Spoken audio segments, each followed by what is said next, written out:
어제 하루 코로나19 국내 확진자가 379명 늘어서 이제 7,100명을 넘어섰는데요. 여전히 대구 경북 지역에 신규 확진자가 집중되고 있지만 다른 지역에서도 집단 감염 사례가 이어지고 있습니다. 자세한 내용 명승권 국립암센터 가정의학과 교수와 함께 짚어보도록 하겠습니다. 어서 오십시오. 네, 안녕하십니까? 예, 명 교수님. 네. 오늘 추가된 확진자가 367명인데요. 네. 이게 300명대로 다소 둔화된 게 거의 한 열 하루 만이라고 하거든요. 네. 좀 의미 있는 수치 아닙니까? 네, 그렇습니다.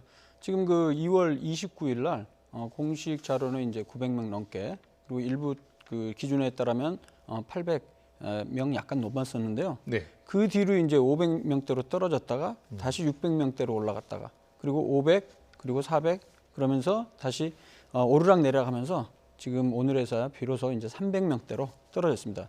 이 말의 의미는 전반적인 추세를 봤을 때 이제 지속적으로 감소할 가능성이 높다고 그렇게 판단할 수 있겠죠. 네. 그 이유 중에 하나는 잘 아시는 대로 신천지 교인들 집단 검사를 하는 과정에서 지난 10일 이전부터는 대규모로 검사를 하기 때문에 숫자가 급증했었거든요. 예. 근데 이제 그 조사 부분이 전부 다 이제 거의 대부분 정리가 됐습니다. 이번 주말에 비해서.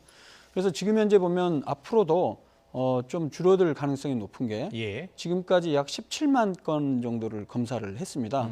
그 중에서 약 4%가 좀 넘는 7천 명 이상이 지금 확진을 받았는데요. 그동안까지는 하루에 검사 건수가 대략 3만 건이 넘었었습니다. 네. 지금은 이제 19,000건대로 많이 떨어진 상황이기 때문에 이 추세로 본다면 전반적으로 다음 주 정도 되면 많이 확진자 숫자가 줄어들지 않을까 싶은데요. 네. 하지만 이제 방금 말씀하셨듯이 서울과 다른 일부 지역에서는 좀 소규모로 확진자 숫자가 늘었다 줄었다 좀 반복을 하고 있습니다. 네. 지금 소규모 집단 감염 사례가 나타나고 있기 때문에 굉장히 주의를 기울여야 할 텐데요. 최근에 사망자가 또 계속 나오고 있어요. 네. 대부분 기저질환이 있는 분들이 많이 사망하셨는데 최근에 기저질환이 없는 분들도 숨지는 경우가 있거든요. 어떻게 봐야 됩니까? 네, 이 부분이 좀 많이 걱정되실 겁니다. 근데 지금 보니까 이제 50명까지 예. 이제 사망이 수가 늘었는데요.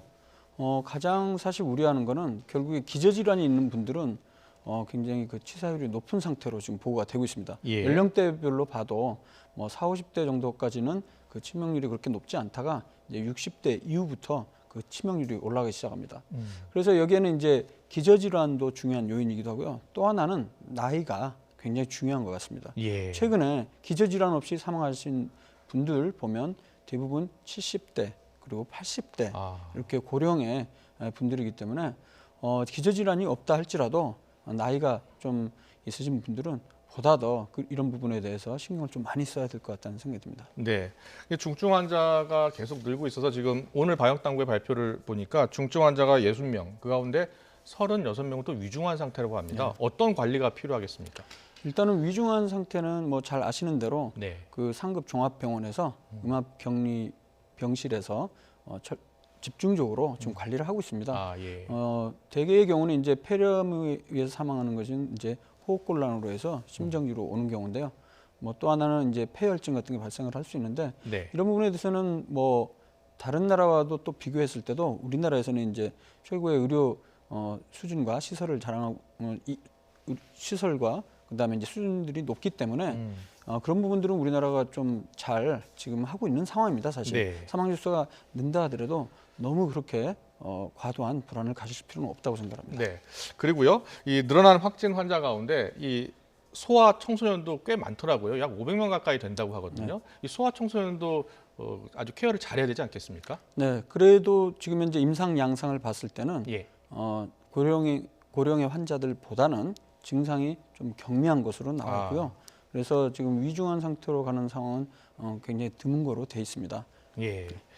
그리고 최근에 이제 임신부 감염자가 잇따르고 있어요. 대구에서 3명 있었고 또 부산에서 1명 있었고요. 이제 임신부 감염, 태아도 있기 때문에 치료에 아주 주의를 기울여야 할 것 같거든요. 어떻게 치료하는 게 좋겠습니까? 네, 사실 그 우리가 우려하는 거는 그 수직 감염이라고 해서 예. 산모로부터 그 태아 그리고 신생아에게 전해지는 거죠.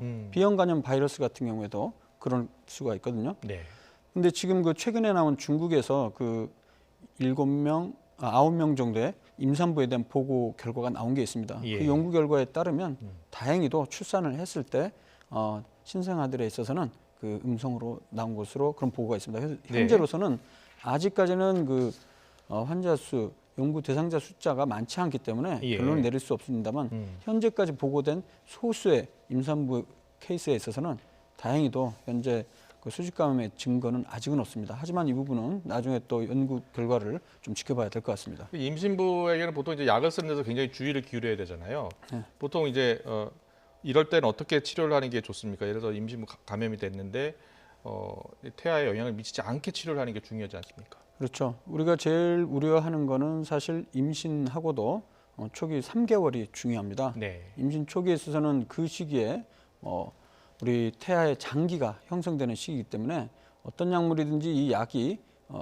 태아의 장기 생성에 영향을 미쳐서 우리가 우려하지 못했던 기형아 출산의 위험성 등도 존재할 수가 있습니다. 아니면 네. 이제 유산이라든가 기형아 출산. 근데 이제 그 1기가 아니고 2, 3기로 갈수록 그런 위험성은 좀 낮아지기 때문에 예. 의료진들에 있어서는 이제 무조건 약을 쓰는 것은 아닙니다. 왜냐하면 현재까지 확실하게 효능이 그리고 안전성이 입증된 약은 아직까지는 없거든요. 경험적으로 치료제를 사용하고 있는데 대개 증상이 경미한 수준이기 때문에 대증요법, 즉 증상 중심으로 치료를 하게 됩니다. 그러니까 열이 나면 해열제, 그리고 만약에 잘 못 먹는다면 이제 수액을 혹은 영양제 공급을 하고요, 영양 공급을 하는 등 그런 치료를 하죠. 네.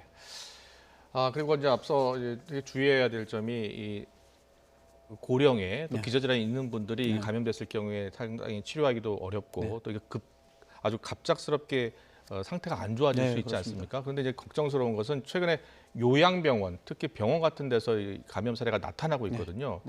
최근에 사례로 봤을 때 어떤 점에 주의를 좀 해야 되겠습니까? 네, 이 부분은 뭐 지난 그 신천지 집단 쪽으로 발병했을 때 네. 모든 전문가들이 얘기했던 게 주로 이제 대중들이 많이 모인 밀접 공간에서 집단 시설에서 또 생길 가능성이 있다고 예측을 했습니다. 예. 실제 그 뒤로 잘 아시겠지만 여러 요양 시설 그리고 뭐 교회 이런 데서 많이 발생하고 있는 상황이거든요.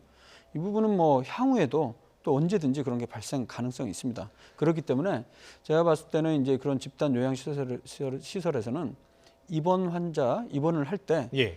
필요하다면 가능하다면 전수조사를 통해서 그 코로나19가 음성인 사람을 중심으로 확실히 선별을 해서 입원 관리하는 것도 하나의 그 방법 중에 하나가 될 수 있지 않을까 그렇게 생각을 해봅니다. 그러니까 입원하기 전에 네.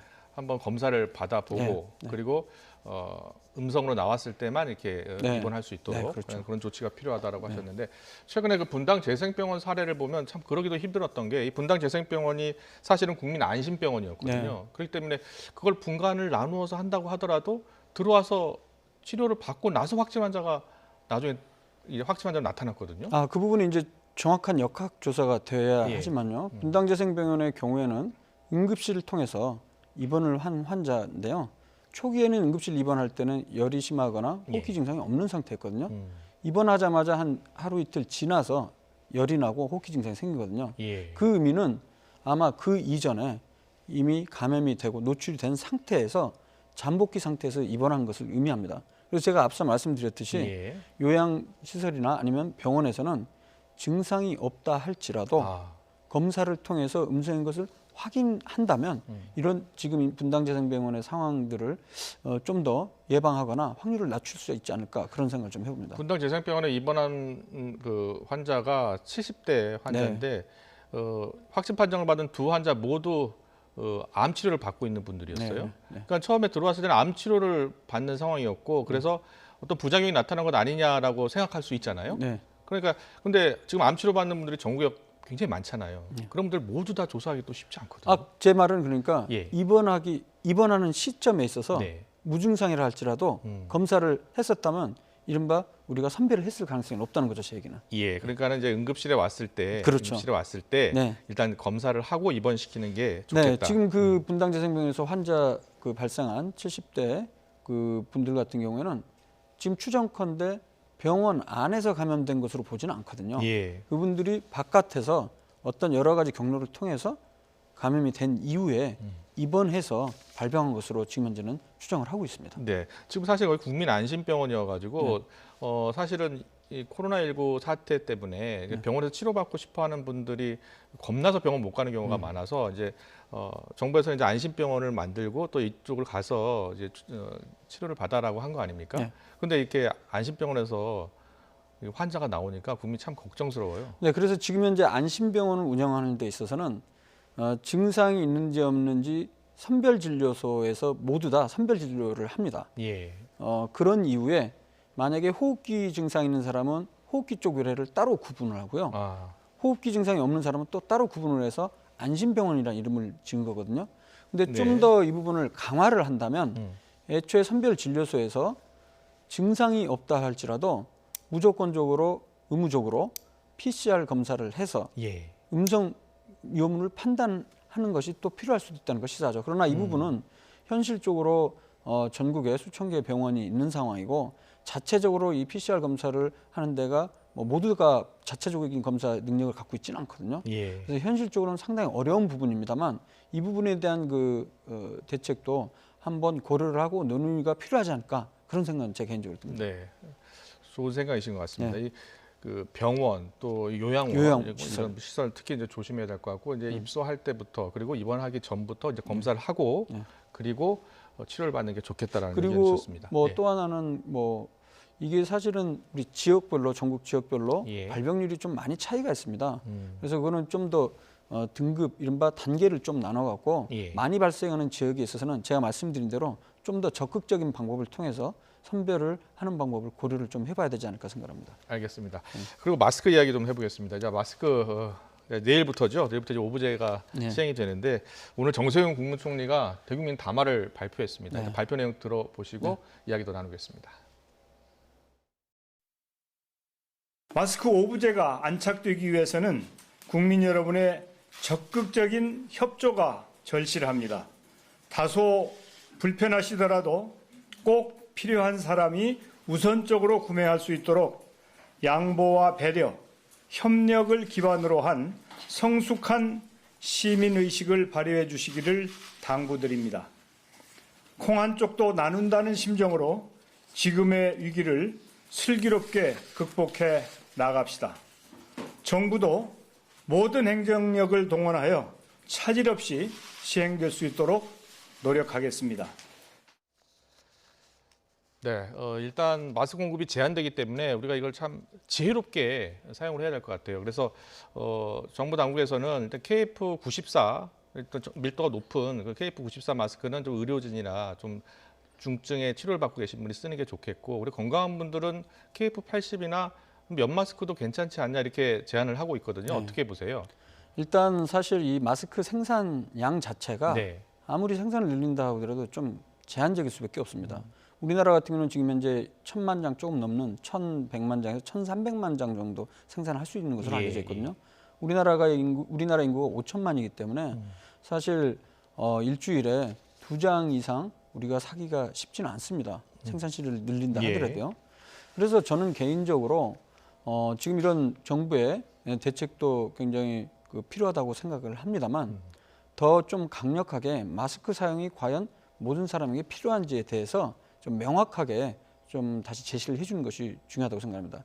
이를테면 미국 같은 경우에는 현재 미국 질병통제예방센터 CDC에서는 건강인들의 경우에는 마스크 사용을 권장하지 않는다고 되어 있습니다.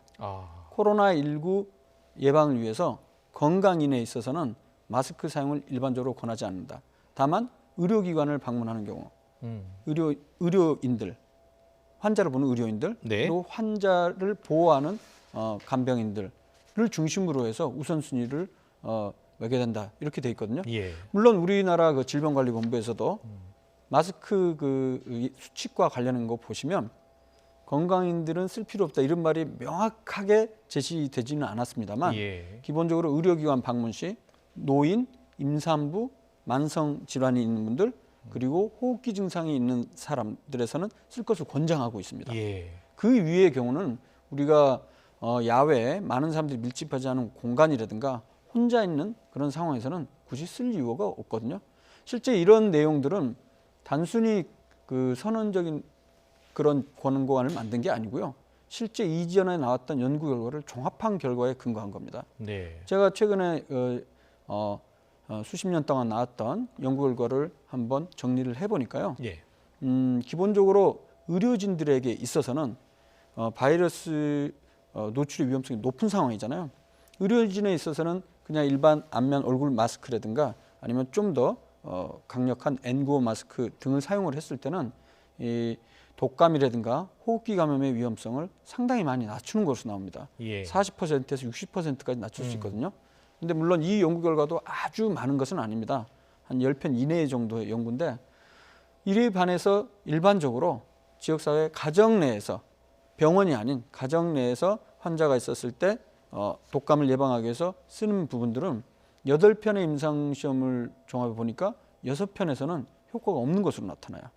그래서 결론적으로 현재까지는 그거 말고 또 하나 연구 결과는 손위생과 마스크에 대해서도 또 알아본 연구 결과가 있어요. 네. 기존에 나온 연구 결과를 종합해 보니까 손위생, 손을 자주 씻어주는 것은 확실히 독감이나 호흡기 질환 호흡기 감염 예방을 하는데 도움이 되는 것으로 나오는데 마스크는 전체적으로 도움이 안 된다고 나오고 실제로 있습니다. 이번에 코로나19 사태를 맞아서 손 씻기를 국민들이 열심히 하다 보니까 독감 발병 사례도 굉장히 낮아졌다고 하더라고요. 굉장히 많이 낮아졌습니다. 예. 이 부분은 좀 사실 약간 어려운 부분이 있는데 코로나19 자체가 독감이라든가 일반 감기랑 좀 감별이 어려운 상황입니다. 증상만으로는. 예. 그렇기 때문에 의료진들은 지금 같은 유행 시기에는 독감도 의심하지만 우선적으로 코로나19를 의심하다 보니까 예. 실제 최근 작년과 이전과 비교했을 때도 독감의 빈도는 굉장히 낮아진 것으로 되어 있습니다. 그래서 마스크 사용과 관련해서는 제 생각에는 좀 더 강력하게 사실 생산량을 한없이 늘릴 수도 없고요. 이런 오부제를 통해서 모든 사람들이 다 마스크를 자주 이렇게 사용할 필요는 없다고 생각하거든요. 이게 통일된 어떤 그래서 대한의사협회가 공고안을 새롭게 내놓다든지 네. 방역 당국이 지금 내놓고 있는 안을 좀 더 구체화한다든지 이게 필요할 것 같거든요. 네, 그래서 이런 그 코로나19와 관련한 대책에 대해서 뭐 이전에 계속 문제가 논란이 됐던 게 중국발 입국 금지도 여전히 단체마다 다른데요. 예. 저는 이런 뭐 전반적인 내용에 대해서 다른 목소리들이 나오고 있어서 국민들이 많이 혼란에 빠져 있습니다. 그렇죠. 예. 그리고 어떻게 보면 또 불안도 가중이 되고 이런 경우에는 그 전문가 단체들을 중심으로 한 그 범국가 전문가 자문위원회라든가 대책위원회를 국가 정부 차원에서 주도해서 만들었으면 좋겠습니다. 최근에 사실 좀 많은 그 논란들 때문에 자체적으로 범학계 코로나 대책위원회가 해체가 됐었거든요. 예. 이런 상황도 저는 참 안타깝게 생각합니다. 그분들은 어떤 정치적인 어떤 의견을 갖고 그런 모임을 만든 것이 아니고 어떻게 하면 지금 이 코로나19에 대해서 방역을 할 것인가 전문가 입장에서 조언을 해주는 건데 이 부분을 마치 정치적으로 해석하는 부분들인데 저는 이 부분은 옳지 않다고 생각하고요. 네, 명 교수님 말씀대로 전문가 집단이 모여가지고 그렇죠. 모여가서 정리된 안을 내놓고 국민을 설득하고 이해시키는 게 지금 굉장히 중요하다는 근데 그 부분을 전문가 단체가 알아서 모여서 했지만 네. 그 부분에 있어서도 서로 신뢰하지 못하는데 정부가 중심이 되어서 여러 전문가들의 목소리를 한 곳으로 그 모으고 그리고 통일된 대책들을 내놓는 게 지금 시기 필요하다고 생각합니다. 네. 조만간 그런 대책이 나왔으면 좋겠어요. 네. 국민이 상당히 불안해하거든요. 네, 이제 그렇죠. 이제 일주일 동안 2매씩만 사용할 네. 수 있기 때문에 이것도 어떤 분들은 몇 번 사용해도 된다라는 네. 분도 있고요. WHO는 또 일회용 마스크는 한 번만 사용해야 한다. 또 이렇게 또 제시도 하니까 많이 헷갈리거든요. 네, 원칙적으로는 일회용 마스크는 일회용으로 쓰는 것이 원칙이죠. 예. 근데 그 일회용이란 말이 뭐 딱 한 번 쓰고 한두 시간 안에 버리고 이런 말을 의미하는 건 아닙니다. 문제는 이제 이것을 재사용하는 부분인데요. 현재로서는 가장 안전한 거는 일회용으로 사용을 하는 겁니다. 네. 보통 하루 정도에 한 번 정도. 하지만 이게 현실적으로 모든 국민들이 이렇게 하루에 하나씩 사용할 수 있는 생산 능력은 전혀 되지가 않거든요. 예. 그래서 이제 나온 게 빨아서 쓴다든가 아니면 전자레인지에 돌리거나 알코올로 소독하든가 이런 여러 가지가 있지만 사실 이런 부분들은 현재까지 근거가 부족하고요. 오히려 정전기 필터 손상을 초래해서 필터 기능, 마스크의 기능이 떨어지는 것으로 되어 있습니다. 예. 일부 뭐 자외선 소독기도 효과가 있다는 그런 연구가 일부 있지만 현재로서는 재사용과 관련해서는 가장 좋은 것은 일회용인데 제가 아까 말씀드렸던 대로 평소에 건강한 사람이라면 너무 자주 마스크를 쓸 필요는 없고요. 특별히 필요한 상황에서 예. 사람이 많이 모인 밀접 접촉 공간에서 의료기관 방문 시 이럴 때만 사용하는 것을 원칙으로 한다면 우리 사용량 이런 것들이 좀 줄어들 수 있지 않을까 그렇게 생각합니다. 네, 양보와 배려 네. 그리고 또 현명한 사용이 필요한 시점인 것 같습니다. 지금까지 명승권 국립암센터 가정의학과 교수였습니다. 잘 들었습니다. 네, 감사합니다.